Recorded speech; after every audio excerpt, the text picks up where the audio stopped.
അയോധ്യയിലെ വിവിധ വികസന പദ്ധതികൾക്ക് ഇന്ന് പ്രധാനമന്ത്രി ഉദ്ഘാടനം ചെയ്യുന്നതാണ് നമ്മൾ കണ്ടത്. അയോധ്യയിലെ വികസന പ്രവർത്തനങ്ങളുടെ ഒരു തുടക്കം മാത്രമാണിത്. വിവിധ പദ്ധതികൾ ഇനിയും ഉണ്ടാകുമെന്നും അയോധ്യ വളരെ വേഗം തന്നെ മുന്നോട്ട് കുതിക്കും, പുരോഗതിയുടെ പാതയിലാണെന്നും പ്രധാനമന്ത്രി പറയുകയും ചെയ്തു. ഇതടക്കമുള്ള പ്രധാനപ്പെട്ട വാർത്തകൾ, ഈ മണിക്കൂറിലെത്തുന്ന ഏറ്റവും പ്രധാനപ്പെട്ട വാർത്തകളുടെ തത്സമയ റിപ്പോർട്ടുകളുമായി ലൈവ് ന്യൂസ് തുടങ്ങുകയാണ്. എല്ലാ പ്രേക്ഷകർക്കും സ്വാഗതം. ആദ്യം പോകുന്നത് കണ്ണൂർ സർവകലാശാലയുമായി ബന്ധപ്പെട്ട വിഷയത്തിലേക്കാണ്. VC നിയമനം റദ്ദാക്കിയതിനെതിരെ പുനഃപരിശോധനാ ഹർജി സമർപ്പിച്ചു സംസ്ഥാനം. ഉത്തരവിലെ നിരീക്ഷണങ്ങൾ വസ്തുതാപരമല്ലെന്ന് ഹർജിയിൽ പറയുന്നു. ഡോക്ടർ ഗോപിനാഥ് രവീന്ദ്രന്റെ നിയമനം റദ്ദാക്കിയ നടപടി പുനഃപരിശോധിക്കണമെന്നാണ് ആവശ്യം. രാധാകൃഷ്ണൻ ചേരുന്നുണ്ട് വിവരങ്ങളുമായി ഡൽഹിയിൽ നിന്ന്. ആർക്കെ, ഈ പല കാര്യങ്ങളിലും, അതായത് നിയമനത്തിനുള്ള ഒരു യോഗ്യത, VC ഇക്കാര്യത്തിൽ വളരെ യോഗ്യതയുള്ളതാണ്, അല്ലെങ്കിൽ അതിനായി പരിഗണിച്ച വിഷയങ്ങൾ, ഇതിലൊന്നും തന്നെ യാതൊരു എതിർപ്പുമില്ല, അതിലെല്ലാം തന്നെ അനുകൂല അഭിപ്രായമാണുള്ളത്. എന്നിരിക്കലും ഇത് റദ്ദാക്കുന്നു നിയമനം. അപ്പോൾ അത്തരത്തിലുള്ളൊരു നീക്കത്തിനെതിരെ അത് വലിയ രാഷ്ട്രീയ കലഹങ്ങൾക്കും വിവാദങ്ങൾക്കും ഇടയാകുന്നു. അക്കാര്യം ചൂണ്ടിക്കാണിച്ച് സംസ്ഥാനം വീണ്ടും സുപ്രീം കോടതിയെ സമീപിക്കുകയാണ് അല്ലേ? ആണ് സ്മിത. അങ്ങനെയാണ് ഈ ഹർജിയിൽ സംസ്ഥാനം പറഞ്ഞിരിക്കുന്നത്. സംസ്ഥാനം പറയുന്നത് സുപ്രീം കോടതിയുടെ ഉത്തരവ് അത് ഏതെങ്കിലും വിധത്തിൽ തങ്ങൾ അനുവർത്തിച്ച രീതിയെയോ അല്ലെങ്കിൽ മാർഗത്തെയോ, പുനർനിയമനമാണ് നടന്നത് എന്നുള്ളത് കൊണ്ട് തന്നെ ആ മാർഗത്തെയോ സുപ്രീം കോടതി എതിർത്തിട്ടില്ല. ഫലത്തിൽ അത് ശരിവെക്കുകയാണ് ചെയ്തിരിക്കുന്നത്. പക്ഷേ സുപ്രീം കോടതി ഇതിന് വിപരീതമായി നടത്തിയിരിക്കുന്ന നിഗമനങ്ങൾ, അത് പുറത്തുനിന്നുള്ള ഇടപെടൽ എന്ന രീതിയിൽ നടന്നിട്ടുണ്ട് എന്നതടക്കമുള്ള വ്യാഖ്യാനങ്ങൾ നടത്തിയത് അത് ഉചിതമായില്ല എന്നാണ് സംസ്ഥാനം പറയുന്നത്. നിലനിൽക്കാനായിട്ട് അർഹതയുള്ള ഒരു നിയമനത്തെയാണ് സുപ്രീം കോടതി ഉത്തരവിലൂടെ അത് ഇല്ലാതായി മാറിയിരിക്കുന്നത്. സംസ്ഥാനത്തിന്റെ ഉന്നത വിദ്യാഭ്യാസ മേഖലയിൽ ഏറ്റവും മികച്ച സംഭാവന നൽകുന്ന വ്യക്തി എന്ന രീതിയിലാണ് അദ്ദേഹത്തെ വൈസ് ചാൻസലറായിട്ട് നിയമിക്കാനായിട്ട് തീരുമാനിച്ചത്. ഈ ഒരു സാഹചര്യത്തിൽ ഈ നിയമനവുമായി ബന്ധപ്പെട്ട് സുപ്രീം കോടതിയുടെ നിഗമനങ്ങളും ഒപ്പം ആ നടപടിയും റദ്ദാക്കണം എന്നുള്ളതാണ് സംസ്ഥാനത്തിന്റെ ആവശ്യമായിട്ട് ഈ പുനഃപരിശോധന ഹർജിയിൽ ഉൾപ്പെടുത്തിയിരിക്കുന്നത്. ഈ ഹർജി സംസ്ഥാനം സമർപ്പിക്കുന്നതിന് ചില നിയമപരമായിട്ടുള്ള ഉപദേശത്തിന്റെ കൂടി അടിസ്ഥാനത്തിലാണ്. കാരണം ഈ ഉത്തരവ് ഈ വിധത്തിൽ, അഥവാ നിരീക്ഷണങ്ങൾ കൂടി പങ്കിടുന്ന വിധത്തിൽ നിന്നാൽ അത് സംസ്ഥാന സർക്കാരിന് മറ്റു പല കേസുകളിലും തിരിച്ചടിയാകുന്ന ഒരു സാഹചര്യം ഉണ്ടാകും. പ്രത്യേകിച്ച് ബാഹ്യ ഇടപെടൽ എന്ന രീതിയിൽ വിദ്യാഭ്യാസ മന്ത്രി അടക്കം നടത്തിയിരിക്കുന്ന എതിർപ്പുകൾ വിവരിക്കപ്പെടുന്ന ഒരു പശ്ചാത്തലത്തിൽ അതാണ് ഇപ്പോൾ ഈ കാര്യത്തിൽ ഏറ്റവും അടിസ്ഥാനമായിട്ട് സംസ്ഥാനത്തിന്റെ ഭാഗത്ത് നിന്ന് ഇങ്ങനെ ഒരു ഹർജി സമർപ്പിക്കാൻ കാരണമായിട്ട് മാറിയിരിക്കുന്നത്. ഈ ഹർജി സമർപ്പിച്ചു കഴിഞ്ഞു. ഈ ഹർജി ഇനി സുപ്രീം കോടതി പുതുവത്സരത്തിന് ശേഷം ചേരുന്ന ഘട്ടത്തിലായിരിക്കും പരിഗണിക്കുക. ശരി. കണ്ണൂർ സർവകലാശാല VC നിയമനം റദ്ദാക്കിയതിൽ സുപ്രീം കോടതിയെ വീണ്ടും സമീപിച്ചിരിക്കുകയാണ് സംസ്ഥാന സർക്കാർ. രാധാകൃഷ്ണനാണ് വിവരങ്ങളുമായി നമുക്കൊപ്പം ചേർന്നത്. മൃദു ഹിന്ദുത്വം പാടില്ലെന്ന് KPCC എക്സിക്യൂട്ടീവിൽ ശക്തമായ നിലപാടുമായി മുൻ അധ്യക്ഷൻ VM സുധീരൻ. അയോധ്യ പ്രതിഷ്ഠാ ചടങ്ങിൽ കോൺഗ്രസ് നേതൃത്വം പങ്കെടുക്കരുത് എന്ന നിലപാട് ഹൈക്കമാൻഡിനെ KPCC അറിയിക്കണം. 2 വർഷമായി തന്നോട് നേതാക്കൾ കൂടിയാലോചനകളൊന്നും തന്നെ നടത്തുന്നില്ലെന്നും സുധീരൻ യോഗത്തെ അറിയിച്ചു. സലിം മാലിക് ചേരുന്നുണ്ട് വിവരങ്ങളുമായി. സലിം, ഈ രീതിയിൽ ഇപ്പോൾ മൃദു ഹിന്ദുത്വം അത് പാടില്ല, ഇക്കാര്യം വ്യക്തമായി തന്നെ ഹൈക്കമാൻഡിനെ അറിയിക്കണം, അയോധ്യയിൽ പങ്കെടുക്കരുത് എന്നുള്ള നിലപാട്. പക്ഷേ അപ്പോൾ തന്നെ അക്കാര്യത്തിലൊരു തിരുത്ത്, അല്ലെങ്കിൽ എല്ലാ കാലവും കോൺഗ്രസ് സെക്യുലാറിസമാണ്, മതേതരത്വമാണ് മുറുകെ പിടിച്ചിട്ടുള്ളത്. അതുകൊണ്ട് തന്നെ ഈ രീതിയിൽ ഒരു നിലപാടെടുക്കുന്നതിൽ തെറ്റില്ല എന്നുള്ള ഒരു തിരുത്തലാണോ ഇന്നുണ്ടായത്? സ്മിത, KPCC എക്സിക്യൂട്ടീവ് യോഗം ഇപ്പോഴും പുരോഗമിക്കുകയാണ്. ഇതിനിടയിൽ രൂക്ഷമായ വാദപ്രതിവാദങ്ങളാണ് നേതാക്കന്മാർ തമ്മിൽ അങ്ങോട്ടും ഇങ്ങോട്ടും ഉണ്ടായത്. അതിലേറ്റവും പ്രധാനപ്പെട്ട ഒരു വിമർശനമായിരുന്നു VM സുധീരൻ ഉന്നയിച്ചത്. VM സുധീരൻ ഉന്നയിച്ച പല കാര്യങ്ങളിൽ ഏറ്റവും പ്രധാനം കോൺഗ്രസ് മൃദു ഹിന്ദുത്വ സമീപനം സ്വീകരിക്കരുത്. കോൺഗ്രസിനെ സംബന്ധിച്ചിടത്തോളം അതൊരു മതേതര പാർട്ടിയാണ്. അതിന്റെ അസ്തിത്വത്തെ കോൺഗ്രസ് സ്വയം തിരിച്ചറിയണം. അതിനുശേഷം അയോധ്യ വിഷയത്തിൽ ഉൾപ്പെടെ കോൺഗ്രസ് പങ്കെടുക്കരുത് എന്നൊരു ഉറച്ച നിലപാട് എടുക്കണം. അതല്ലെങ്കിൽ അത് കോൺഗ്രസിനെ ദോഷമായി ബാധിക്കും. ഇക്കാര്യം കേരളത്തിന്റെ അഭിപ്രായമാണ്, KPCCയുടെ അഭിപ്രായമാണ് എന്ന നിലയിൽ ഹൈക്കമാൻഡിനെ അറിയിക്കണം എന്നുള്ളതായിരുന്നു VM സുധീരന്റെ ആവശ്യം. ഈ ആവശ്യത്തോട് ആദ്യം തന്നെ ശശി തരൂർ ഇതിനെതിരെ മറുപടിയുമായി VM സുധീരനെതിരെ രംഗത്ത് വന്നു. കോൺഗ്രസ് ഒരു മൃദുഹിന്ദുത്വ സമീപനവും സ്വീകരിക്കുന്നില്ല. കോൺഗ്രസ് മൃദുഹിന്ദുത്വ പാർട്ടിയുമല്ല, തീവ്രവാദ ഹിന്ദുത്വ പാർട്ടിയുമല്ല, ഒരു തീവ്ര ഹിന്ദുത്വമല്ല, ഹിന്ദു എന്നുള്ളതാണ് കോൺഗ്രസിന്റെ നിലപാട് എന്നുള്ളത് രാഹുൽ ഗാന്ധി തന്നെ നേരത്തെ വ്യക്തമാക്കിയതാണ്. അതിൽ ഒരു ക്ലാരിറ്റിയുടെ കുറവുമില്ല എന്നുള്ളതാണ് ശശി തരൂർ പറഞ്ഞത്. മാത്രമല്ല, നിരവധി ഹിന്ദുമത ഹിന്ദുമത വിശ്വാസികൾ ഈ പാർട്ടി പ്രവർത്തകരായുണ്ട്. അവരെ നിരാശപ്പെടുത്തുന്ന സമീപനവും കോൺഗ്രസിന്റെ ഭാഗത്തു നിന്നുണ്ടാകില്ല എന്ന് പറഞ്ഞു. അതിന് തൊട്ടു പിന്നാലെ ഈ VM സുധീരൻ ഈ യോഗത്തിൽ നിന്ന് മടങ്ങാൻ ശ്രമിക്കവേ Deepa Das Munshi, AICC general secretary, ഇപ്പോൾ കേരളത്തിന് ചുമതലയുള്ള ദീപാദാസ് മുൻഷി VM സുധീരനെ അവിടെ പിടിച്ചിരുത്തി. അതിനുശേഷം ഇതിന് രൂക്ഷമായ ഭാഷയിൽ മറുപടി കൊടുക്കുകയായിരുന്നു ചെയ്തത്. കോൺഗ്രസിന്റെ നിലപാട് വ്യക്തമാണ്. അത് സാമ്പത്തിക നയത്തിലാണെങ്കിലും ഹിന്ദുത്വ വിഷയത്തിലാണെങ്കിലും ഒക്കെ കോൺഗ്രസിന്റെ നിലപാട് വ്യക്തമാണ്. കോൺഗ്രസ് മതേതര പാർട്ടിയാണ്. കോൺഗ്രസിന് അതിനപ്പുറത്തേക്ക് ഒന്നുമില്ല. കോൺഗ്രസ് ഒരു മൃദു ഹിന്ദുത്വ പാർട്ടിയാണെന്ന് പറയുന്നതേ തെറ്റാണ് എന്ന നിലയിൽ രൂക്ഷമായി തന്നെ VM സുധീരന് മറുപടി കൊടുക്കുകയാണ് ചെയ്തത്. മാത്രമല്ല മറ്റു ചില വിമർശനങ്ങളും VM സുധീരൻ തന്നെ ഈ KPCC എക്സിക്യൂട്ടീവ് യോഗത്തിൽ ഉന്നയിച്ചു. അത് പ്രധാനമായും സംസ്ഥാന നേതൃത്വത്തിനെതിരെയായിരുന്നു. കഴിഞ്ഞ 2 വർഷമായി തന്നോട് നേതാക്കളൊന്നും സംസാരിക്കുന്നില്ല, ഒരു പാർട്ടി പരിപാടിയെക്കുറിച്ചും കൂടിയാലോചന നടത്തുന്നില്ല. പാർട്ടിയിലെ പുതിയ നേതൃത്വം വളരെ പരാജയമാണ്, തികഞ്ഞ പരാജയമാണ്. ആകെ ഉണ്ടായ നേട്ടം 2 ഗ്രൂപ്പിൽ നിന്ന് പാർട്ടിയെ 5 ഗ്രൂപ്പായി പിളർത്തി എന്നുള്ളത് മാത്രമാണ്. അതല്ലാതെ ഒരു നല്ല പരിപാടി, കൊള്ളാവുന്ന ഒരു പരിപാടി പോലും സംഘടിപ്പിക്കാൻ കഴിഞ്ഞിട്ടില്ല. ഒരു നിലയിലും അംഗീകരിക്കാൻ പറ്റുന്ന നേതൃത്വമല്ല എന്നുള്ളൊരു വലിയ വിമർശനം കൂടി ഉന്നയിച്ചു. അതിന് VM സുധീരൻ്റെ ഈ മറുപടിക്ക് KPCC അധ്യക്ഷൻ മറുപടി ആ ഘട്ടത്തിൽ പറഞ്ഞിട്ടില്ല. മാത്രമല്ല പ്രതിപക്ഷ നേതാവും ഈ അയോധ്യ വിഷയത്തിൽ ഉൾപ്പെടെ വലിയ നിലയിൽ നമ്മൾ വിവാദമുണ്ടാക്കേണ്ട കാര്യമില്ല. സമസ്തയുടെ പത്രത്തിൽ, മുഖപത്രത്തിൽ ഉൾപ്പെടെ വന്ന ലേഖനം ജിഫ്രി മുത്തുക്കോയ തങ്ങൾ പോലും അറിഞ്ഞിട്ടുണ്ടായിരുന്നതല്ല. അതുകൊണ്ട് തന്നെ ആ വിഷയത്തിൽ നമ്മൾ നേതൃത്വത്തിന് സമയം കൊടുക്കണം. ഹൈക്കമാൻഡ് ഒരു തീരുമാനമെടുത്ത് അറിയിക്കും, അതിനനുസരിച്ച് മുന്നോട്ട് പോകും എന്നുള്ളതാണ് പറയുന്നത്. ഈ യോഗത്തിന് തൊട്ട് മുൻപ് തന്നെ ദീപാദാസ് മുൻഷി ആദ്യമായി കേരളത്തിലെത്തുകയാണ്. അവരെ A ഗ്രൂപ്പ് നേതാക്കൾ തന്നെ പോയി കണ്ടിരുന്നു. A ഗ്രൂപ്പ് നേതാക്കൾ പോയി കണ്ടതിന് ശേഷം ഈ മണ്ഡലം പ്രസിഡന്റുമാരെ നിശ്ചയിക്കുന്നതിലുൾപ്പെടെ A ഗ്രൂപ്പിനെ തഴയുന്ന ഒരു സാഹചര്യം ഉണ്ടായി. A ഗ്രൂപ്പിനോട് അവഗണന ഉണ്ടായിരുന്നു. അതുകൊണ്ട് തന്നെ ഇനിയുള്ള പുനഃസംഘടനകളിൽ കാര്യമായി ഈ ഗ്രൂപ്പിനെ പരിഗണിക്കണം. വൈരാഗ്യ ബുദ്ധിയോടുകൂടിയാണ് താരിഖ് അൻവർ ഉൾപ്പെടെയുള്ളവർ നേരത്തെ A ഗ്രൂപ്പിനോട് പെരുമാറിയത് എന്ന് അറിയിച്ചു. I ഗ്രൂപ്പിനും ഏറെക്കുറെ ഇതേ അഭിപ്രായമുണ്ട്. അതുകൊണ്ട് തന്നെ ഇന്നത്തെ KPCC എക്സിക്യൂട്ടീവ് യോഗം ഏറ്റവും പ്രധാനമായി അങ്ങോട്ടും ഇങ്ങോട്ടുമുള്ള വാഗ്വാദങ്ങളും വാക്പോരുകൾക്കുമായിരുന്നു സാക്ഷ്യം വഹിച്ചത്. അതിനിടയിൽ കോൺഗ്രസിനെ ശക്തിപ്പെടുത്തുന്നതിനായുള്ള KPCC അധ്യക്ഷൻ നയിക്കുന്ന ജാഥ, ആ ജാഥ ഈ ജനുവരി 21 മുതൽ ഫെബ്രുവരി 21 വരെ നടത്തണം എന്നുള്ളതാണ് നിലവിലെ തീരുമാനം. നിയമസഭാ സമ്മേളനം നടക്കുന്നതിനാൽ ഒരുപക്ഷെ ആ തീയതി അങ്ങോട്ടോ ഇങ്ങോട്ടോ മാറിയേക്കാം. എന്തായാലും ആ നിലയിൽ ഒരു ജാഥ, 1 മാസം നീണ്ടു നിൽക്കുന്ന ജാഥ, അത് കാസർഗോഡ് മഞ്ചേശ്വരത്ത് നിന്ന് ആരംഭിക്കാനും ഇന്നത്തെ KPCC എക്സിക്യൂട്ടീവ് യോഗം തീരുമാനിച്ചിട്ടുണ്ട്.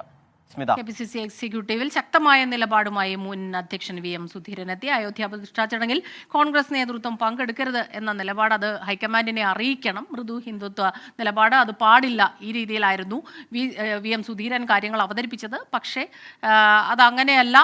കാര്യങ്ങൾ കൃത്യമായി തന്നെ പോകുന്നുണ്ട്. മതേതരത്വമാണ് കോൺഗ്രസിൻ്റെ നിലപാട് എല്ലാ കാലവും എന്നുള്ള രീതിയിൽ ദീപാദാസ് മുൻഷി അക്കാര്യം തിരുത്തുകയും ചെയ്തു. ഈ രീതിയിലാണ് കാര്യങ്ങൾ പോകുന്നത്. അതോടൊപ്പം തന്നെ നേതാക്കൾ തന്നോട് വർഷങ്ങളായി കൂടിയാലോചനകളൊന്നും നടത്തുന്നില്ല എന്ന പരാതിയും സുധീരൻ യോഗത്തെ അറിയിക്കുകയും ചെയ്തു. സലിം മാലിക്കാണ് വിവരങ്ങളുമായി നമുക്കൊപ്പം ചേർന്നത്.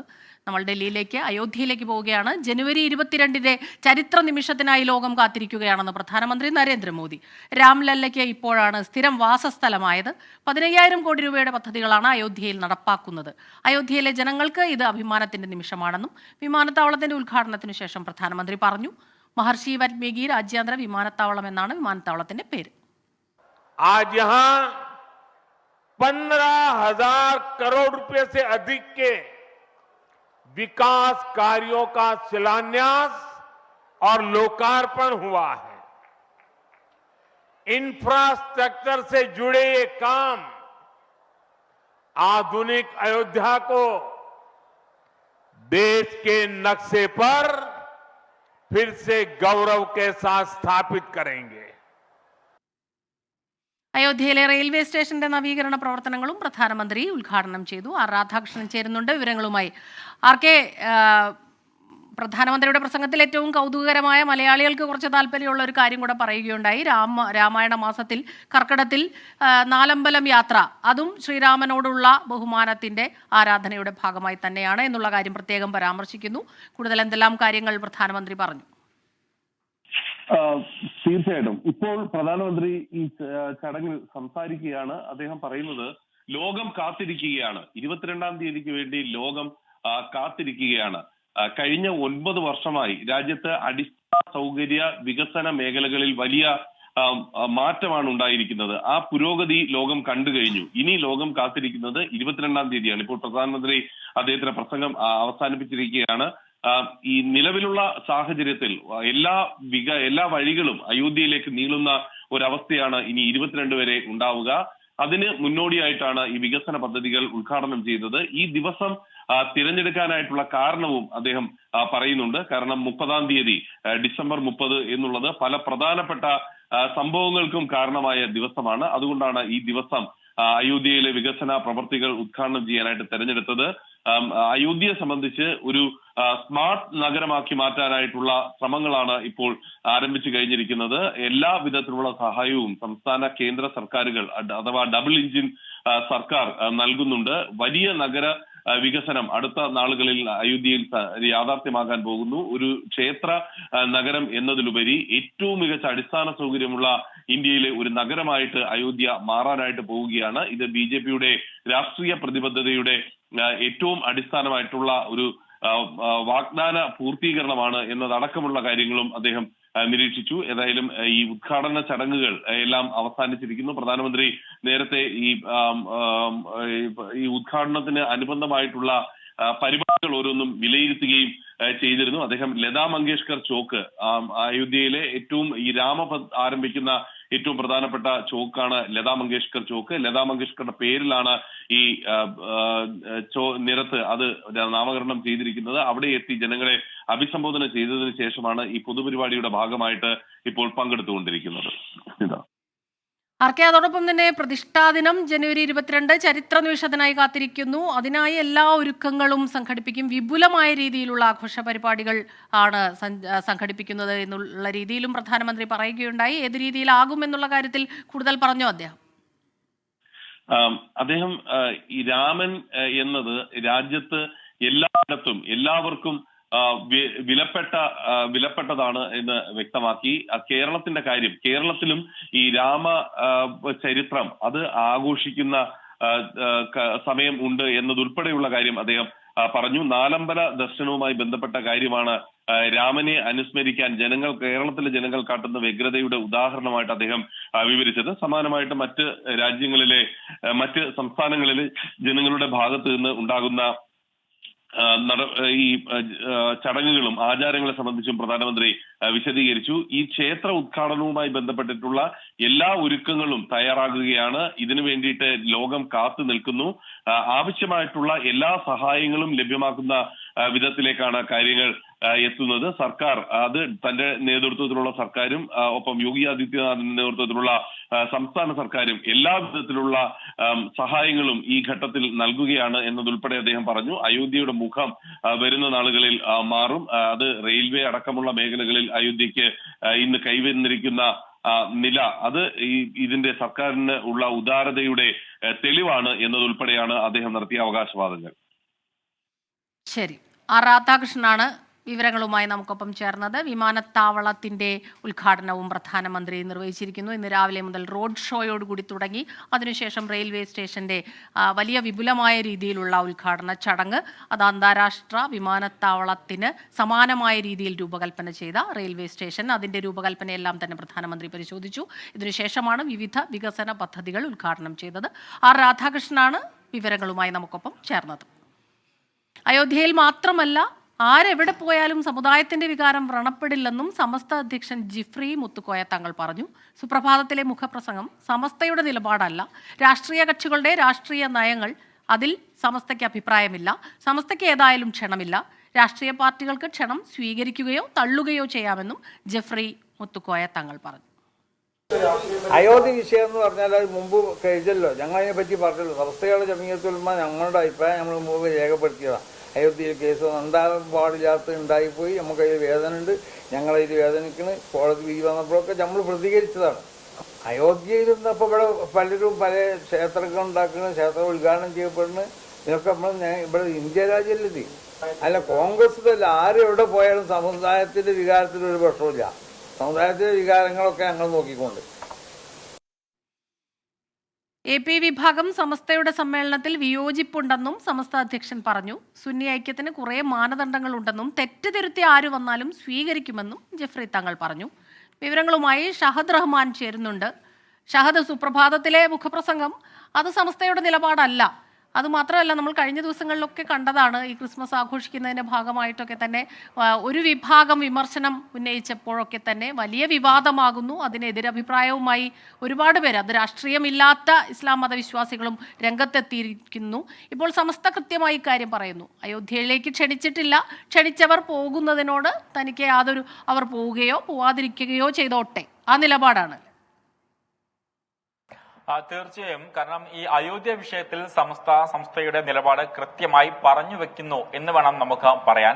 കാരണം കഴിഞ്ഞ ദിവസം നമുക്കറിയാം മുസ്ലിം ലീഗും ഈ വിഷയത്തിൽ സ്വീകരിച്ച ഒരു നിലപാട്, കാരണം തീരുമാനിക്കേണ്ടത് കോൺഗ്രസ് ആണ്, കോൺഗ്രസ് അത് തീരുമാനിക്കും, ബാക്കി എന്ത് തീരുമാനിച്ചാലും അത് തങ്ങളെ ബാധിക്കുന്ന പ്രശ്നമല്ല എന്നൊരു നിലപാടാണ് ഇപ്പോൾ ഇന്ന് സംസ്ഥ തന്നെ ഇതുമായി ബന്ധപ്പെട്ട നിലപാട് വ്യക്തമാക്കിയിട്ടുള്ളത്. മാധ്യമപ്രവർത്തകർ ആവർത്തിച്ച് ഇതുമായി ബന്ധപ്പെട്ട കാര്യങ്ങൾ ചോദിച്ചു. ആ ഘട്ടത്തിൽ സംസ്ഥ മുഷവറ അംഗം ജെഫ്രി മുത്തുക്കോയ തങ്ങൾ പ്രധാനമായിട്ടും പറഞ്ഞിട്ടുണ്ടായിരുന്നില്ലേ, അധ്യക്ഷൻ പ്രധാനമായിട്ടും പറഞ്ഞിട്ടുള്ളത് അത് കോൺഗ്രസിന്റെ കാര്യമാണ്, അതുകൊണ്ട് തന്നെ അത് കോൺഗ്രസ് ആണ് തീരുമാനിക്കേണ്ടത്.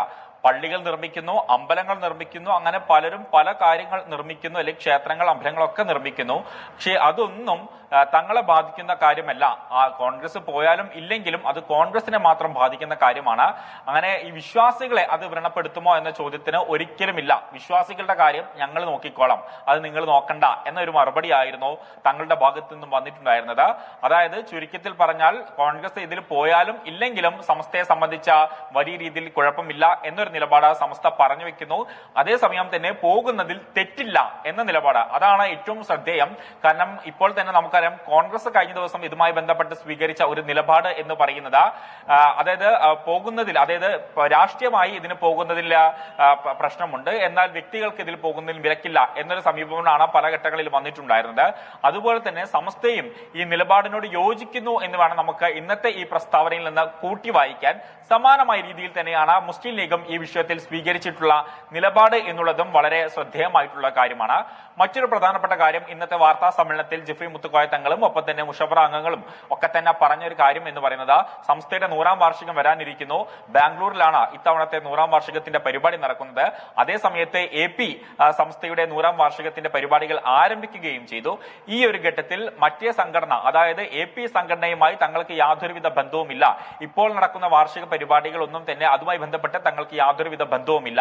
മാത്രവുമല്ല, യഥാർത്ഥ സമസ്ത എന്ന് പറയുന്നത് തങ്ങളാണ്, അതായത് EK വിഭാഗം സംസ്ഥയാണ് യഥാർത്ഥ വിഭാഗം എന്ന് പറയുന്നു. മാത്രമല്ല, മാധ്യമപ്രവർത്തകർ ചോദിക്കുന്നു, ഈ സുന്നി ഐക്യ ചർച്ചകൾ എവിടെ വരെ എത്തി, അത് സംബന്ധിച്ച് എന്തെങ്കിലും അപ്ഡേഷനുകൾ ഉണ്ടോ, അല്ലെങ്കിൽ അത് അടഞ്ഞ വാതിലാണോ അതോ തുറന്നു കിടക്കുകയാണോ എന്ന ചോദ്യത്തിന് കൃത്യമായിട്ട് ഇന്ന് മറുപടി പറയുന്നു തങ്ങൾ. അതായത് ആ വാതിൽ എപ്പോഴും തുറന്നു കിടക്കുകയാണ്. നിലപാട് തിരുത്തി അല്ലെങ്കിൽ തെറ്റ് തിരുത്തി വരികയാണെങ്കിൽ സ്വീകരിക്കും.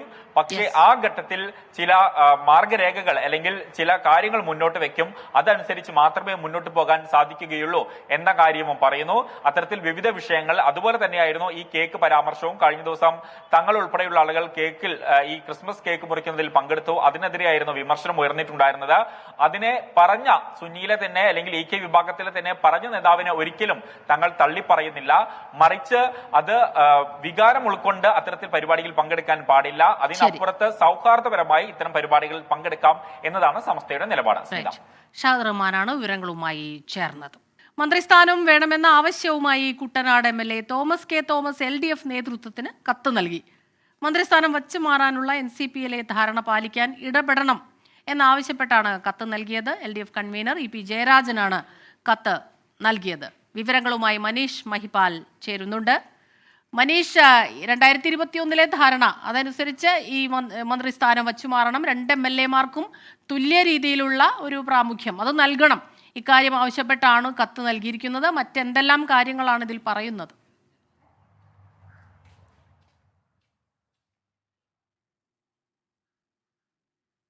സ്മിത, നിലവിൽ NCPയുടെ പ്രതിനിധിയായിട്ടുള്ള മന്ത്രി AK ശശീന്ദ്രനാണ്. പക്ഷേ നേരത്തെ തന്നെ ഉള്ള ധാരണ, പക്ഷേ അത് വാക്കാലുള്ള ധാരണയാണ്, ആ ധാരണ പാലിക്കുന്നില്ല എന്ന് നേരത്തെ തന്നെ കാട്ടി NCPയുടെ പ്രതിനിധിയും ഒപ്പം തന്നെ കുട്ടനാട് MLA ആയിട്ടുള്ള തോമസ് കെ തോമസ് പലതവണ രംഗത്ത് വന്നിരുന്നു. ഇക്കുറി അത് LDFന് നേരിട്ട് ഇന്നലെ AKG സെൻറ്ററിലെത്തി EP ജയരാജന് കത്തായി നൽകുകയായിരുന്നു. കത്തിൽ പറയുന്ന പ്രധാനപ്പെട്ട ആവശ്യങ്ങൾ, ധാരണ പ്രകാരം നേരത്തെ തന്നെ മന്ത്രിസ്ഥാനം തനിക്ക് നൽകാൻ വേണ്ടിയിട്ടുള്ള ആ മര്യാദ പാലിക്കാൻ വേണ്ടിയുള്ള കാര്യത്തിന് ഇതിനു വേണ്ടി ഇടപെടണം എന്നുള്ള കാര്യമാണ് നിലവിൽ LDF-ന്റെ മുന്നിൽ തോമസ് കെ തോമസ് ഉന്നയിക്കുന്നത് അല്ലെങ്കിൽ ആവശ്യപ്പെടുന്നത്.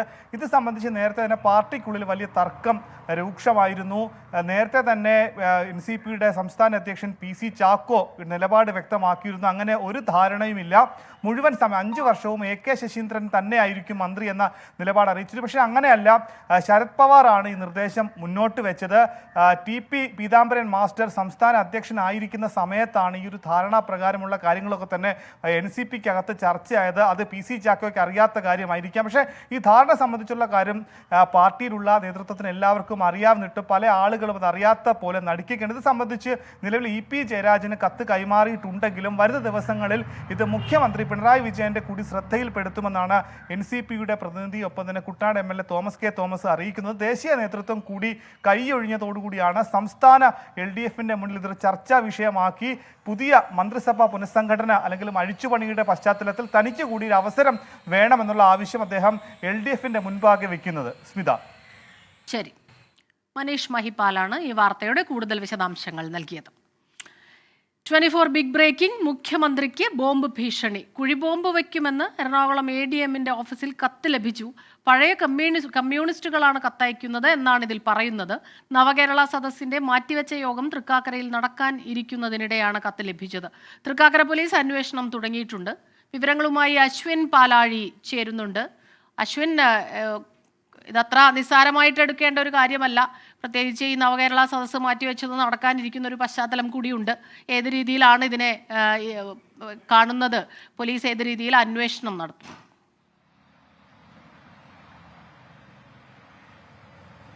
സ്മിത, വരും ദിവസങ്ങളിൽ 2 ദിവസങ്ങളിലായി 4 വേദികളിലാണ് കൊച്ചിയിൽ നവകേരള സദസ്സിന്റെ മറ്റൊരു ഭാഗം നടക്കുക. അതിനിടെയാണ് ഈ ഒരു ഭീഷണി കത്ത് വന്നിരിക്കുന്നത്. വെറും ഭീഷണിയല്ല, ബോംബ് വെക്കുമെന്ന്, കുഴിബോംബ് വെക്കുമെന്നാണ് പറഞ്ഞിരിക്കുന്നത്. മുഖ്യമന്ത്രി 4 പരിപാടികളിലും പങ്കെടുക്കുന്നുമുണ്ട്. ഏറ്റവും പ്രധാനമായി ഇതിൽ പറയുന്നത് പഴയ കമ്മ്യൂണിസ്റ്റുകളാണ് ഞങ്ങൾ. മുഖ്യമന്ത്രി, അതായത് പിണറായി വിജയൻ ഈ നാട് ഭരിച്ചു മുടിച്ചു, ഇനി ജീവിക്കാൻ അനുവദിക്കില്ല എന്ന ഉള്ളടക്കത്തിലുള്ള കത്താണ് കഴിഞ്ഞ ദിവസം ADM-ന്റെ ഓഫീസിലേക്ക് വന്നത്. അത് ഇന്നലെയാണ് അവർ പരിശോധിക്കുന്നത്. അതിനുശേഷമാണ് ഇത്തരത്തിലൊരു കാര്യമാണ് അതിലുള്ളത് എന്നുള്ള കാര്യം മനസ്സിലാക്കുന്നത്. പിന്നീട് ഉടൻ തന്നെ തൃക്കാക്കര പോലീസിന് കത്ത് കൈമാറി. ഒരു പ്രാഥമിക അന്വേഷണം നടത്തിയെങ്കിലും ആരുടേതാണ് കത്ത്, ഇവിടെ നിന്ന് വന്നു എന്നടക്കമുള്ള കാര്യങ്ങളിൽ ഒരു വ്യക്തതയും പോലീസിന് കിട്ടിയിട്ടില്ല. എന്തായാലും ഇപ്പോൾ FIR രജിസ്റ്റർ ചെയ്ത് വിശദമായ അന്വേഷണം നടത്തിയിട്ടുണ്ട് പോലീസ്. ഒപ്പം മുഖ്യമന്ത്രി എത്തുന്ന സ്ഥലങ്ങളിൽ, അതായത് നവകേരള സദസ്സ് നടക്കുന്ന ഇടങ്ങളിലും മുഖ്യമന്ത്രിക്ക് താമസം ഒരുക്കിയിരിക്കുന്ന ഇടങ്ങളിലും മുഖ്യമന്ത്രി പോകുന്ന വഴികളിലും എല്ലാം തന്നെ പരിശോധനയും സുരക്ഷാ വർധന അടക്കമുള്ള കാര്യങ്ങളുടെ ആലോചനയും നടക്കുന്നുണ്ട്. വരും ദിവസങ്ങളിൽ അത് ശക്തമാക്കും. മുഖ്യമന്ത്രിയുടെ സുരക്ഷ വർദ്ധിപ്പിക്കുന്ന കാര്യങ്ങളടക്കം ആലോചനയിലാണ്. എന്തായാലും പോലീസ് സംസ്ഥാന വ്യാപകമായി തന്നെ ഈ വിഷയം അന്വേഷിക്കാൻ നിർദ്ദേശം നൽകിയിട്ടുമുണ്ട്. സ്മിത. അശ്വിൻ, പുതിയ കാലത്ത് സാധാരണ ഇമെയിൽ സന്ദേശങ്ങൾ അല്ലെങ്കിൽ ഫോൺ സന്ദേശങ്ങൾ, അതാണ് നമ്മൾ സാധാരണയായി കേൾക്കാറുള്ളത്. ഇത് കത്തായി വന്നിരിക്കുന്നു. അപ്പോൾ ഇത് ഏത് രീതിയിലാണ്? കൊറിയർ അല്ലെങ്കിൽ ബൈ പോസ്റ്റ് ആണോ വന്നത്? അതോ കൈമാറുകയായിരുന്നു ആരെങ്കിലും? അതുകൊണ്ട് തന്നെ എനിക്ക് തോന്നുന്നു ഈ കത്ത് എത്തിച്ചത് ആര് അല്ലെങ്കിൽ ഏത് രീതിയിൽ വന്നു എന്നത് അറിയാൻ അതിലെ വിലാസം ഏതെങ്കിലും പോസ്റ്റലാണെങ്കിൽ അത്തരത്തിലുള്ള എന്തെങ്കിലും സൂചനകൾ അങ്ങനെ ലഭിക്കുന്നുണ്ടോ?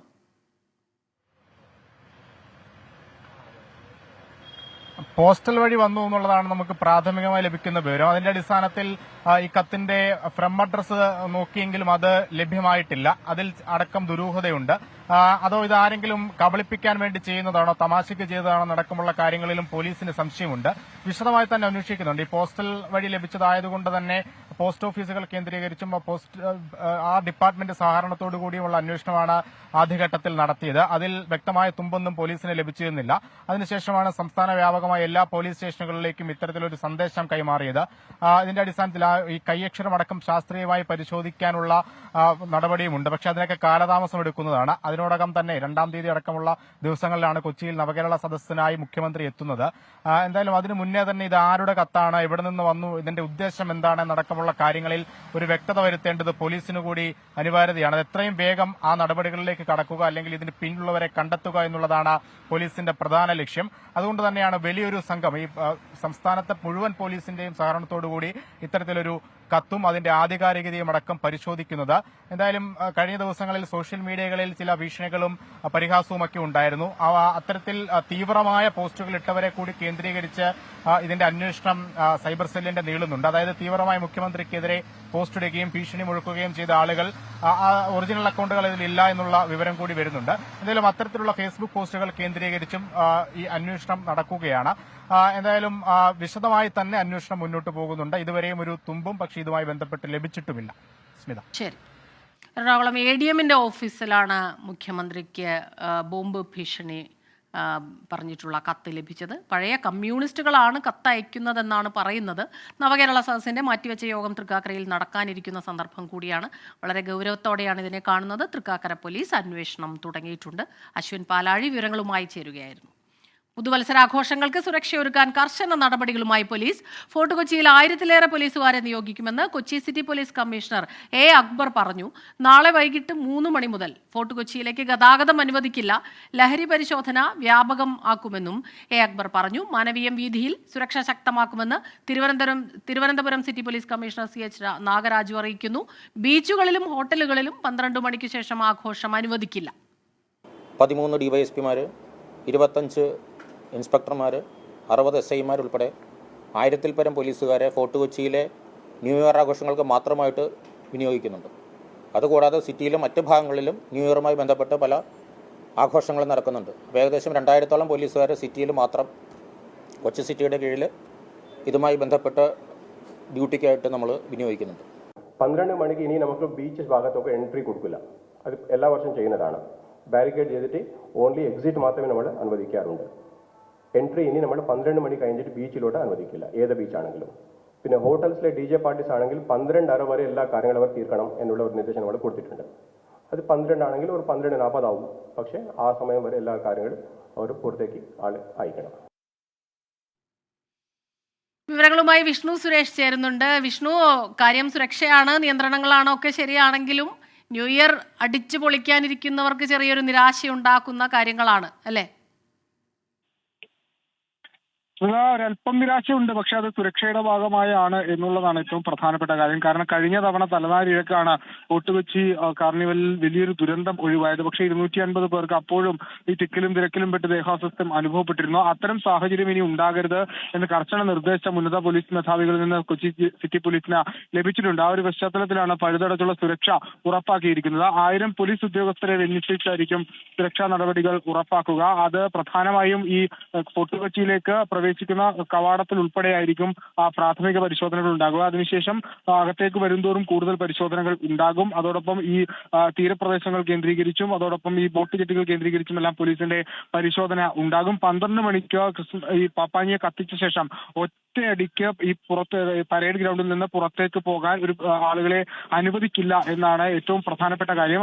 അത് പെട്ടെന്നുണ്ടാകുന്ന ഒരു തിരക്ക് അത് വലിയ അപകടത്തിലേക്ക് വഴിവെക്കുമെന്നൊരു വിലയിരുത്തൽ പോലീസിനുണ്ട്. അതുകൊണ്ട് അത്തരം സാഹചര്യം ഒഴിവാക്കുന്നതിന് വേണ്ടി പ്രത്യേകം വഴികൾ ക്രമീകരിച്ച് വളരെ പതിയെ ആയിരിക്കും ആളുകളെ ഈ ആഘോഷത്തിന് ശേഷവും പുറത്തേക്ക് ഇറക്കുക. അത് ഇതുമായി ബന്ധപ്പെട്ട ഏറ്റവും പ്രധാനപ്പെട്ട നടപടി അത് തന്നെയാണ്. പൂർണ്ണമായൊരു സഹകരണം ഇത് കാണാനെത്തുന്ന ആളുകളുടെ ഭാഗത്തുനിന്ന് കൂടി വേണം. ജാഗ്രത അവർ കൈവിടരുത്. അല്ലെങ്കിൽ അത്തരം സാഹചര്യം ഉണ്ടായില്ലെങ്കിൽ പോലീസ് നൽകുന്ന നിർദ്ദേശങ്ങൾ പാലിച്ചില്ലെങ്കിൽ വലിയ അപകടങ്ങൾ ഉണ്ടാകും. അത് ഒരുപക്ഷെ ഒരു മോശം ന്യൂ ഇയറിന് തന്നെ വഴിവെച്ചിരിക്കും. അതുകൊണ്ട് അത്തരം സാഹചര്യത്തിലേക്ക് പോകാതെ കൃത്യമായ സഹകരിക്കാൻ പോലീസിനോട് സഹകരിക്കാൻ ഈ ആളുകളെല്ലാം തയ്യാറാകണം. അതോടൊപ്പം തന്നെ ഈ ന്യൂ ഇയറുമായി ബന്ധപ്പെട്ടുള്ള കാർണിവൽ മാപ്പ് പുറത്തിറക്കും എന്നാണ് പറഞ്ഞിരിക്കുന്നത്. ആ മാപ്പ് എല്ലാവരും കൈവശം വെക്കുന്നത് നന്നായിരിക്കും.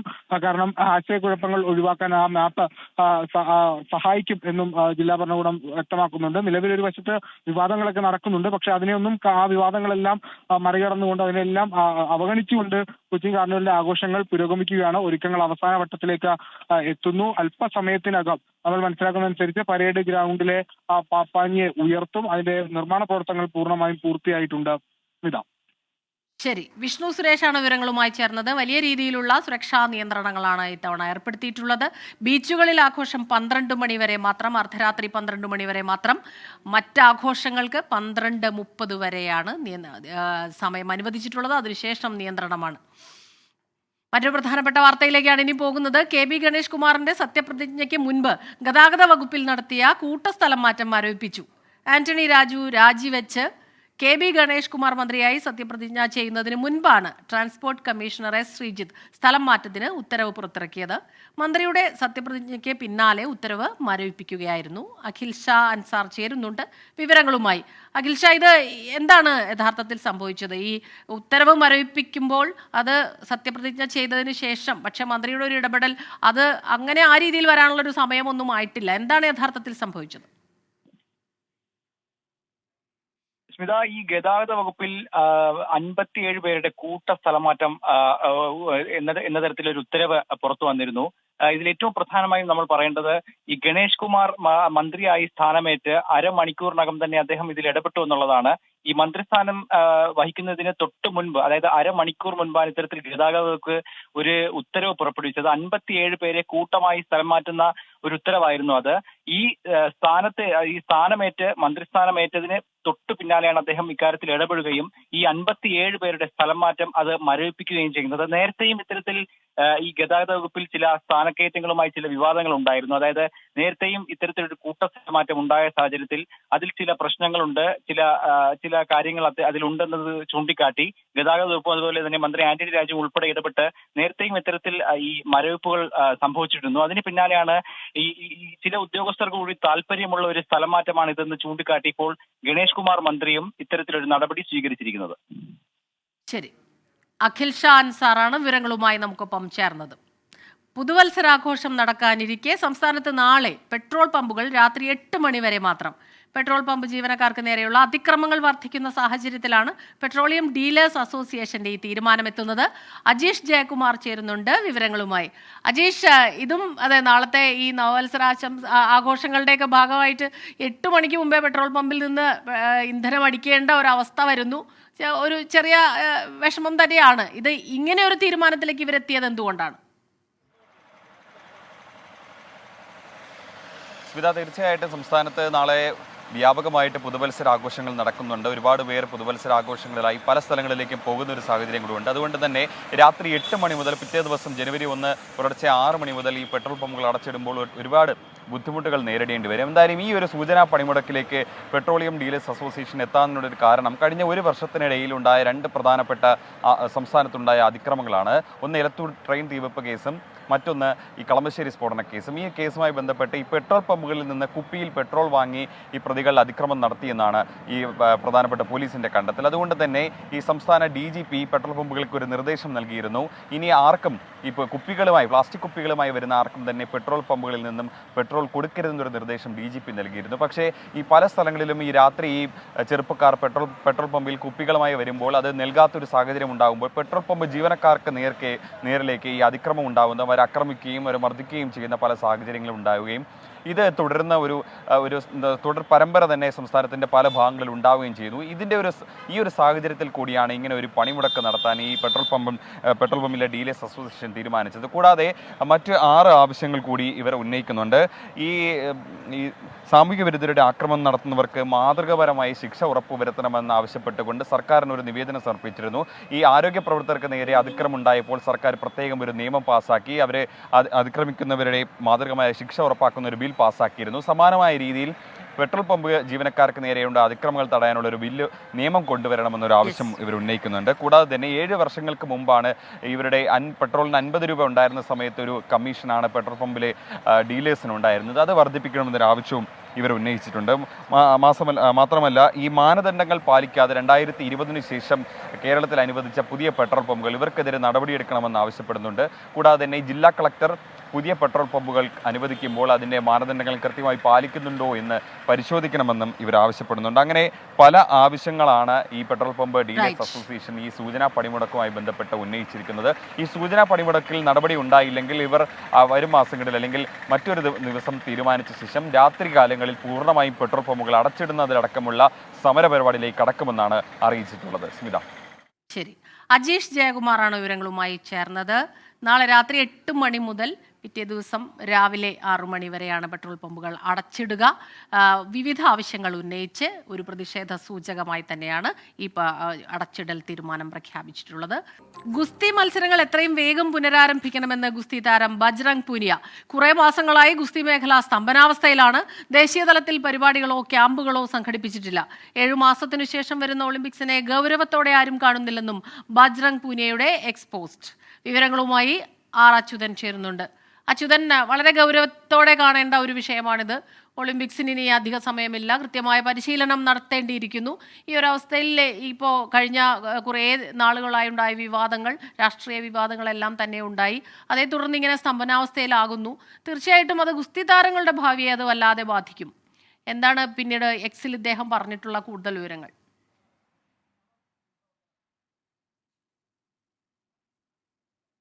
സ്മിത, ഈ ഗുസ്തി ഫെഡറേഷനെതിരെ ഉയർന്ന ആരോപണം ആ സമയം മുതൽ തന്നെ ഈ ഗുസ്തി മേഖലയുമായി ബന്ധപ്പെട്ടുള്ള പല പ്രവർത്തനങ്ങളും സ്തംഭിച്ച അവസ്ഥയിലുള്ളത്. അതിൽ പല താരങ്ങളും ആശങ്ക ഉന്നയിച്ചിരുന്നു. അതിനുശേഷമാണ് ഈ സുപ്രീം കോടതി ഇടപെടലുണ്ടായതും പുതിയ ഭരണസമിതിയെ തെരഞ്ഞെടുക്കുന്നതും. പക്ഷേ ആ ഭരണസമിതിക്കെതിരെ ചില വീഴ്ചകൾ കണ്ടെത്തിക്കൊണ്ട് കായിക മന്ത്രാലയം നടപടി സ്വീകരിക്കുന്ന ഘട്ടമുണ്ടായി. നിലവിൽ ഇപ്പോൾ ഇതിന് താൽക്കാലിക പ്രവർത്തനങ്ങൾ ഏറ്റെടുത്തിരിക്കുന്നത് ഈ ഇന്ത്യൻ ഒളിമ്പിക് അസോസിയേഷൻ രൂപീകരിച്ച അഡ്ഹോക് കമ്മിറ്റിയാണ്. ആ അഡ്ഹോക് കമ്മിറ്റി രൂപീകരിച്ചതിന് പിന്നാലെയാണ് ഇപ്പോൾ ഗുസ്തി താരം ബജ്രംഗ് പുനിയ ഇതിലെ ഗുസ്തി താരങ്ങളുടെ ഒരു ആശങ്ക കൂടി പങ്കുവെച്ചുകൊണ്ട് എക്സിൽ ഒരു കുറിപ്പ് എഴുതിയിരിക്കുന്നത്. അദ്ദേഹം പറഞ്ഞിട്ടുള്ളത് ഈ ഗുസ്തി മത്സരങ്ങൾ എത്രയും വേഗം പുനരാരംഭിക്കണം എന്നൊരു ആവശ്യമാണ് അതിൽ പ്രധാനമായും ചൂണ്ടിക്കാട്ടുന്നത്. കുറെ മാസങ്ങളായി മൊത്തത്തിൽ ഈ ഒരു ഗുസ്തി കായിക രംഗം സ്തംഭിച്ച അവസ്ഥയിലാണുള്ളത്. ദേശീയതലത്തിൽ ഇതുമായി ബന്ധപ്പെട്ടിട്ട് പരിപാടികളോ അല്ലെങ്കിൽ മറ്റ് ക്യാമ്പുകളോ സംഘടിപ്പിച്ചിട്ടില്ല. 7 മാസത്തിനു ശേഷം വരുന്ന ഒളിമ്പിക് മത്സരങ്ങളെ, ഗെയിമുകളെ അതിന്റെ ഗൗരവത്തിൽ ഇതുവരെയും ആരും കാണുന്നില്ല എന്നുള്ളതും അദ്ദേഹം ചൂണ്ടിക്കാട്ടുന്നുണ്ട്. അതുകൊണ്ട് തന്നെ ഇതിലെല്ലാം തന്നെ എത്രയും വേഗത്തിൽ ഒരു നടപടി കായിക മന്ത്രാലയത്തിന്റെ ഭാഗത്തുനിന്നുണ്ടാകണം. ഒപ്പം തന്നെ താരങ്ങൾക്ക് വേണ്ട പരിശീലനങ്ങൾ എത്രയും വേഗത്തിൽ നടത്തണം.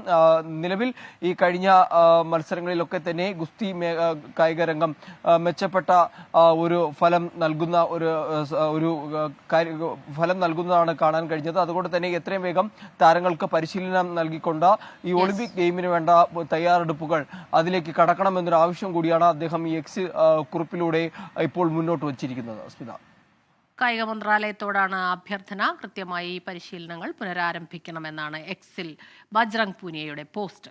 അച്യുതൻ വിവരങ്ങൾ നൽകുകയായിരുന്നു. ഇനി മറ്റൊരു പ്രധാനപ്പെട്ട വാർത്തയിലേക്കാണ്. ഓർത്തഡോക്സ് സഭ നിലയ്ക്കൽ ഭദ്രാസനം സെക്രട്ടറി ഫാദർ ഷൈജു കുര്യൻ BJPയിൽ ചേർന്നു. കേന്ദ്രമന്ത്രി V മുരളീധരൻ അംഗത്വം നൽകി. 47 പേരാണ് പുതുതായി BJPയിൽ അംഗത്വമെടുത്തത്. ശ്രീജിത്ത് ശ്രീകുമാരൻ ചേരുന്നുണ്ട് വിവരങ്ങളുമായി. ശ്രീജിത്ത്, തെരഞ്ഞെടുപ്പ് എടുക്കാനിരിക്കെ തീർച്ചയായിട്ടും ഓരോ രാഷ്ട്രീയ ചുവടുമാറ്റങ്ങളും അത് വളരെയേറെ നിർണായകമാണ്. ഈ രീതിയിലൊരു ചുവടുമാറ്റം ഇപ്പോൾ നടത്താനുള്ള ഒരു കാരണം മറ്റാരെല്ലാം ചേർന്നിട്ടുണ്ട് പ്രധാനപ്പെട്ടവർ? സ്മിത, പത്തനംതിട്ടയിൽ ഇന്ന് നടന്ന ചടങ്ങിൽ വച്ചാണ് ഇത്തരത്തിൽ BJPയിൽ ചേരുന്നൊരു സാഹചര്യം ഉണ്ടായത്. ഈ ഷൈജു കുര്യൻ അവിടെ നിലയ്ക്കൽ ഭദ്രാസനത്തിൻ്റെ സെക്രട്ടറിയാണ്. അതായത് പ്രധാനപ്പെട്ട ഓർത്തഡോക്സ് സഭയുടെ പോസ്റ്റിൽ, ഒരു കീ പോസ്റ്റിലൊക്കെ ഇരിക്കുന്ന ആളാണ് ഇത്തരത്തിൽ BJPയിൽ ചേർന്നത്. BJP നേരത്തെ സൂചിപ്പിച്ചതുപോലെ BJPയുടെ നേതാവും കേന്ദ്രമന്ത്രിയുമായ V മുരളീധരനാണ് ഇത്തരത്തിൽ അംഗത്വം ഫാദർ ഷൈജു കുര്യന് നൽകിയിരിക്കുന്നത്. അതേ വേഷത്തിൽ, അതായത് ഫാദറിൻ്റെ അതേ വേഷത്തിൽ തന്നെയായിരുന്നു, ഒരു വൈദികൻ്റെ വേഷത്തിൽ തന്നെയായിരുന്നു അദ്ദേഹം അവിടെ എത്തുകയും പിന്നീട് BJPയുടെ ഷാൾ അണിയിക്കുകയും ചെയ്തിരുന്നത്. കൂർലോസ് തിരുമേനി അടക്കമുള്ള ആളുകൾ പങ്കെടുത്ത ഈ BJPയുടെ തന്നെ ക്രിസ്മസ് സ്നേഹ സംഗമം, NDA ആയിരുന്നു സംഘടിപ്പിച്ചിരുന്നത്. ആ ക്രിസ്മസ് സ്നേഹ സംഗമം പരിപാടിയിൽ വെച്ചാണ് അവരെയൊക്കെ സാക്ഷി നിർത്തിക്കൊണ്ടാണ് ഇത്തരത്തിൽ അംഗത്വം സ്വീകരിച്ചിരിക്കുന്നത്. ഓർത്തഡോക്സ് സഭ BJPയുമായി അടുക്കുന്ന തരത്തിലുള്ള വാർത്തകളൊക്കെ ഒരു വിഭാഗത്ത് സജീവമായിരിക്കുകയാണ്. ഇത്തരത്തിൽ അംഗത്വം എടുക്കാൻ ഒരു ഭദ്രാസന സെക്രട്ടറി തന്നെ രംഗത്ത് വരുന്നൊരു സാഹചര്യം ഉണ്ടായത്. എന്തായാലും BJPയെ സംബന്ധിച്ചിടത്തോളം അവർക്ക് അതൊരു നേട്ടമാണ്. വരുന്ന തെരഞ്ഞെടുപ്പുകളിലൊക്കെ തന്നെ വലിയ പ്രചരണായുധം ക്രിസ്തീയ സഭകളിലേക്ക് എടുക്കാനും അത്തരത്തിലുള്ളൊരു പ്രചരണ ആയുധമായി ഇത് ഉപയോഗിക്കാനുള്ള സാധ്യത ഏറെയാണ്. എന്തായാലും അദ്ദേഹം പറഞ്ഞത്, അദ്ദേഹത്തിൻ്റെ പ്രതികരണം കൂടി നമുക്ക് ലഭ്യമായിട്ടുണ്ട്. അദ്ദേഹത്തിൻ്റെ പ്രതികരണം നമുക്ക് നൽകാവുന്നതാണ്. അദ്ദേഹം പറഞ്ഞത് വളരെ വ്യക്തമായി തന്നെ മോദിയുടെ ഭരണത്തിൽ രാജ്യം വളർച്ചയുടെ പാതയിലേക്ക് പോവുകയാണ്. പിന്നെ തങ്ങളെന്തിന് മാറി നിൽക്കണം, താനെന്തിന് മാറി നിൽക്കണമെന്നാണ് ചോദിച്ചത്. ഓർത്തഡോക്സ് സഭയുടെ ഉന്നതരുമായി സംസാരിച്ചിട്ടാണ് ഇവിടേക്ക് എത്തിയത് BJPയിൽ അംഗത്വം എടുത്തുന്ന ചോദ്യത്തിന് എല്ലാവരുമായി സംസാരിച്ചിട്ടുണ്ട്. വ്യക്തിപരമായി വ്യക്തിപരമായ രാഷ്ട്രീയ നിലപാട് പ്രഖ്യാപിക്കുന്നതിൽ രാഷ്ട്രീയ പാർട്ടികളിലേക്ക് പോകുന്നതിൽ സഭയ്ക്ക് എതിർപ്പില്ല. അതിന് മുൻപും സംഭവിച്ചിട്ടുണ്ട് എന്നാണ് ഒരു ഉദാഹരണങ്ങൾ ചൂണ്ടിക്കാട്ടി ഈ ഫാദർ ഷൈജു കുര്യൻ പറഞ്ഞിരിക്കുന്നത്. എന്തായാലും BJP യെ സംബന്ധിച്ചിടത്തോളം വലിയൊരു നേട്ടമാണ് ഈ ഒരു സംഭവം, അല്ലെങ്കിൽ ഒരു ഫാദർ ഷൈജു കുര്യന്റെ BJP പ്രവേശനം എന്നത് നിസ്സംശയം നമുക്ക് പറയാം.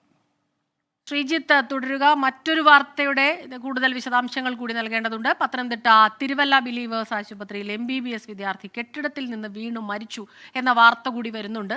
കൊല്ലം ആശ്രാമം സ്വദേശി ജോൺ തോമസ് ആണ് മരിച്ചത്. 26 വയസ്സായിരുന്നു. എന്താണ് വിവരം?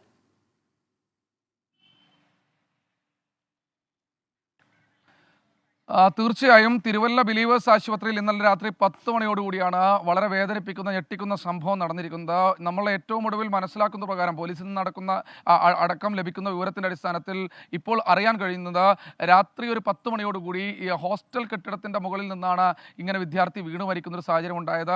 MBBS 2ാം വർഷ MBBS വിദ്യാർത്ഥിയാണ് എന്നാണ് ഏറ്റവും ഒടുവിൽ അവിടെ നിന്ന് മനസ്സിലാക്കുന്നത്. കൊല്ലം ആശ്രാമം സ്വദേശിയാണ് ഇയാൾ. എന്തായാലും ഉടൻ തന്നെ ആശുപത്രിയിൽ എത്തിച്ചെങ്കിലും ജീവൻ രക്ഷിക്കാൻ കഴിഞ്ഞില്ല. മുകളിലത്തെ നിലയായിരുന്നു. സ്വാഭാവികമായി വീണപ്പോൾ തന്നെ മരിച്ചിരുന്നു എന്നാണ് ഏറ്റവും ഒടുവിൽ അവിടുന്ന് ആശുപത്രി അധികൃതർ നൽകുന്നത്. ആശുപത്രിയിലെ തീവ്രപരിചരണ വിഭാഗത്തിലേക്ക് ഉടൻ തന്നെ മാറ്റാൻ കഴിഞ്ഞിരുന്നുവെങ്കിലും മരണം സംഭവിച്ചു. മൃതദേഹം എന്തായാലും തിരുവല്ല താലൂക്ക് ആശുപത്രിയിൽ പോസ്റ്റ്മോർട്ടം നടത്തി ബന്ധുക്കൾക്ക് അല്പസമയത്തിനകം വിട്ടു നൽകുമെന്ന് അറിയിച്ചിട്ടുണ്ട്. ബന്ധുക്കൾ ഇതുവരെ ദുരൂഹതയൊന്നും ആരോപിച്ചിട്ടില്ല. എന്താണ് ഇത്തരത്തിൽ കാൽവഴുതി വീണതാണോ എന്നതിനെക്കുറിച്ചൊക്കെ ഒരു അന്വേഷണം പോലീസും ഒരു ഭാഗത്ത് നടത്തുന്നുണ്ട്. മൃതദേഹം അല്പസമയത്തിനകം തന്നെ ബന്ധുക്കൾക്ക് വിട്ടുകൊടുക്കുമെന്നാണ് അറിയുന്നത്. സ്മിത. ശരി, ശ്രീജിത്ത് ശ്രീകുമാരൻ വിവരങ്ങൾ നൽകുകയായിരുന്നു. ഉത്തരേന്ത്യയിൽ പിടിമുറുക്കി അതിശൈത്യം. കനത്ത മൂടൽമഞ്ഞ് റെയിൽ വ്യോമഗതാഗതത്തെ ബാധിച്ചു. 30 ട്രെയിനുകളും ഡൽഹി വിമാനത്താവളത്തിൽ നിന്നുള്ള 80 വിമാനങ്ങളും വൈകി. ഡൽഹിയിൽ വായു മലിനീകരണവും അതിരൂക്ഷമാകും. വിവരങ്ങളുമായി ആർ അച്യുതൻ ചേരുന്നുണ്ട്.